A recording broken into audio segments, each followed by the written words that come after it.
Okay, so today is the 20th day of Sivan, the 24th of June. And we pretty much finished chapter 3 yesterday.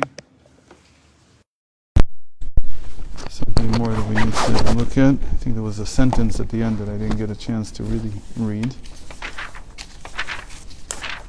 We're page 92.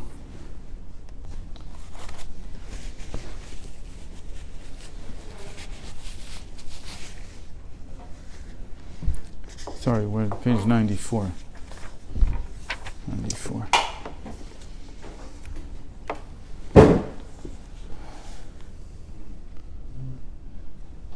So we said that Anochi Hashem Elokech. We said what we ended with yesterday, which might have been a little cut short, was that there are two verses that we talk about. There's the first verse of the Ten Commandments, of the Decalogue, which is Anochi Hashem Elokech, I am Hashem your God. And there we have a saying in Chassidus, Anochi Misha Anochi. It's based on a saying of the sages, I am who I am. This is commonly confused with Ekia Asher Ekia, that I will be who I will be, which is something entirely different. There it's not talking about Hashem's essence. In Ekia Asher Ekia, it's talking about Hashem acting. It's one of these other names, Ekia, Aleph He Yud He. And any of the other names is Hashem acting in a certain way. So what is this act there? There he's speaking to Moses and he's telling him that he should tell the people that his name is Ekia. And there he means that I will be with them in this redemption. In other words, until now you were passive, now you have to be active, and know that when you act, I will be with you. This is exactly the thing when you act. Meaning when you move out of Egypt, know that I will be with you. This will be successful. It will be a successful redemption, because we know that there was an unsuccessful redemption 70 years earlier. There was a guy, his name was Gavan or Gavnan. There's different variations of his name. It's a medrash. And then he took some of the Ephraimites. It says he took, I believe, 200,000 of them. He tried to take them out of Egypt. They got slaughtered. And they were killed by the Philistines. Yeah. They went the short route. And he's considered to be a false Messiah. That's how he's described. He's like, and after the miracle. No. This is before. This is before Moshe Rabbeinu came. I think before Moshe Rabbeinu. Yeah, before. It says 70 years before. 70 years before the redemption. So there was an attempt to flee. There was an attempt to redeem them, the people, and this didn't work, and they ended up being killed. And it says that the Bar Kochva was a Gilgal. He's a reincarnation of this person. Yeah, what's meant by that is, I don't know if necessarily the same soul, but the same idea that the person has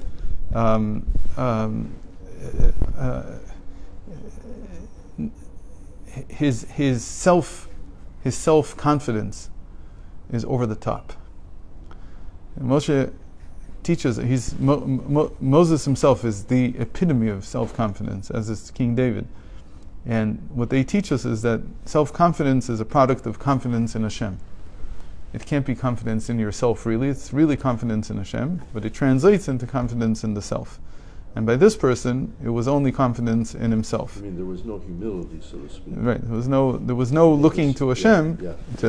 Now this is a long and hard topic, but the reason I'm mentioning it is because next week is Gimel Tammuz, and the Rebbe certainly with his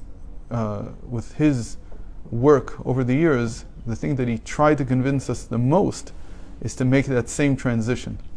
That until now we've had faith in the redemption, now we have to have trust in it.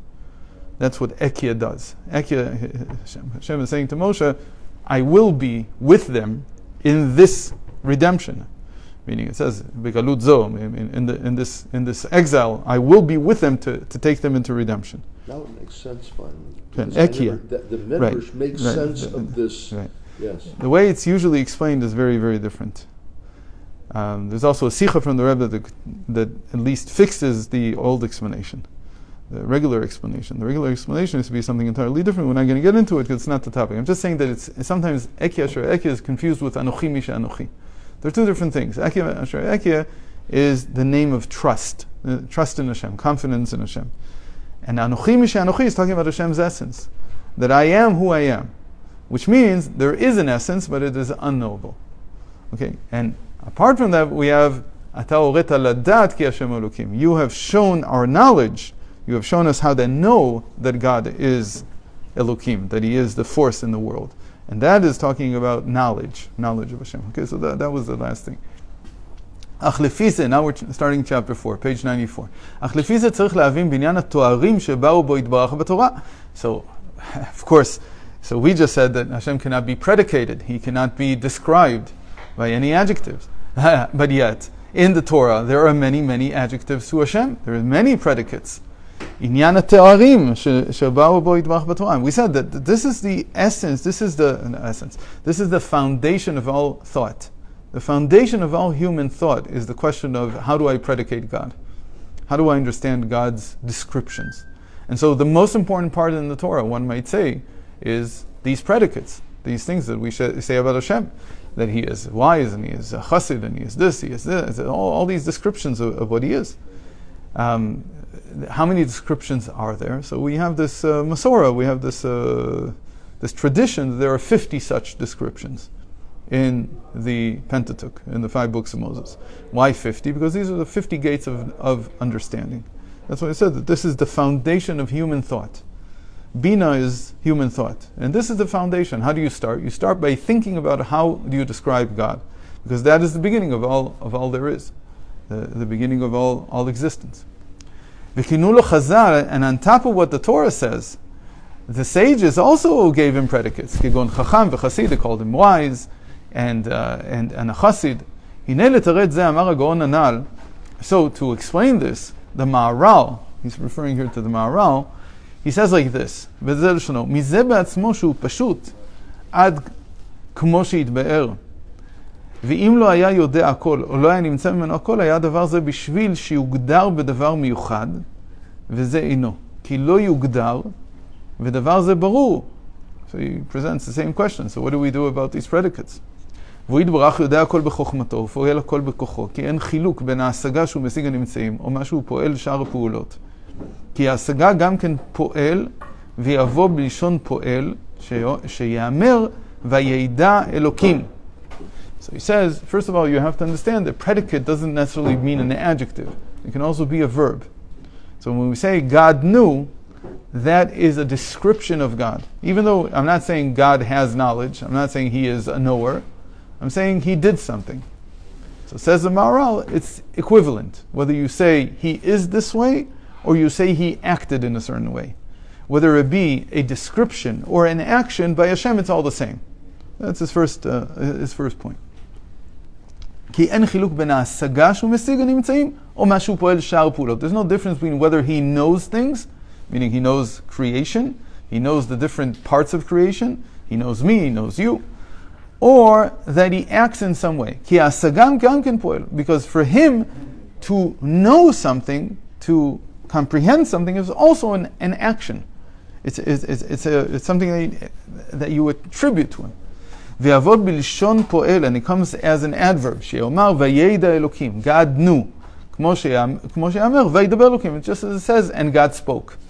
וכאשר נאמר שאין הידיעה עצמותו, שוב לא יקשה לך כלל, כי תהיה ידיעתו משתנה, and when we say that knowledge is not part of his essence, it's rather something that he attaches himself to, you will no longer have a problem with the fact that he is changing in his knowledge. ויהיה עצמותו משתנה, כי אין עצמותו הידיעה. And so the knowledge that he now has, that he's added to himself knowledge, this is not affecting who he is. It's not his essence. It's something he's attaching. Yeah, so it's a little circular. Yeah. He's saying, we can't know what Hashem's essence is. Hashem's essence has no predicates. It has no adverbs. We can't describe it in any way. So this question that you had about when God comes to know, let's say He comes to know me, has He changed in any way? So he says, no, He hasn't changed. Why? Because His knowledge is not He Himself. Rather, His knowledge is something that He does. And so it doesn't change Him. In the same way that when I lift this cup, I don't change. I'm still me. So what did I do? I extended my reach in some way, and so what's the problem though? The problem is that how did you create the cup in the first place? What does that mean? But anyway, we're assuming that there is a cup, there is a person, there is the power of knowledge. It exists somewhere, and God now encloses Himself in it. He invests Himself in this power of knowledge. He uses it, that was already there. And it was already there. Well, how did He get there? He created it. Yeah, right. It's circular. But yeah, I understand. The problem is, so you can ask now about the creation. So how can He create something that's not part of Him? What does that even mean? So it must be part of Him. So when you say that He enclosed Himself in it, He's enclosing Himself in something that's Him. That's why I'm saying it's circular, and I have to admit that I don't fully understand the logic behind it. But it's accepted, which means that I'm missing something. Maybe I'll pick it up as we go on. This is the way that every Jew should believe and know. This is what the Maharal says. So anyway, he's quoting from the Maharal. We need to understand the Maharal better. There's no question. The way we explain in Chassidus, we already saw when we learned the mitzvah of tefillah, Shorosh mitzvah tefillah. There we talked about it in length, what exactly that means. But we're going to see it again here. He's going to explain it again. And his great student, a great student of the Maharal, the Tosfot Yom Tov Lipa, he brings the same thing in the Maharal's name in Avos chapter 5, 6th Mishnah, V'zeh leshono, v'rabbeinu b'derech chayim hifli eitzah yigdil tushia le'asir zu ha'she'ela. And our teacher means the Maharal, in his book Derech Chaim, he solved this question. What was the question? רוצה לומר עניין שינוי רצון למעלה, שאף על פי כן אינו שינוי בעצמותו. There he couches it in the language of that Hashem changes His will. Because when I pray, we're going back to the same question we asked in davening. When I daven to Hashem, what am I doing? Am I changing His will? If I'm changing His will, then Hashem is changeable. And that goes against the understanding that Hashem is unchanging. Ani havaya lo shaniti, I don't change. And that's what you expect for something that created the universe. It's not changing. So how can you say this? So what do a lot of people say who saw this question? So they said, really, I don't change Hashem. What am I changing? I'm changing myself. And there's good reason to say that. There's good reason to say that. The reason is in Rosh Hashanah, in Masechus Rosh Hashanah, there's a whole description on Daf and Blot 19, Yotes, a whole description that the sages ask, if you are judged on Rosh Hashanah, and in Rosh Hashanah, it's determined how much you will receive in terms of health, in terms of livelihood. So why do you have to pray for it every day? I was already judged on Rosh Hashanah. It was decided. It was decreed. That's it. It's finished. So why do I have to mention it every day? Every day, 3 times a day, we say 2 brachos, 2 blessings, Rofeh cholim, and Mevarech hashanim. He heals the sick, and he gives blessing to the year, meaning he gives livelihood. Why do you have to say it every day? It's already determined. It's not going to change anything. You can't change the decree. So you say, the Chazal answer, in the Gemara it says that, yes, every day there's also judgment. What's the judgment every day? That there's like a storehouse. What was determined on Rosh Hashanah is altogether how much you're going to receive. But if you're going to receive some of that today, is determined by how you pray today. So what's the understanding? The understanding is that I'm changing myself, whether I'm worthy of it or not worthy of it. So there's a very strong basis for saying that prayer does not change Hashem's will, because I'm not changing anything. Really, I'm just changing whether I'm worthy of receiving what He already decided or not. So that's the basis. That's in Rosh Hashanah. But his answer here is different.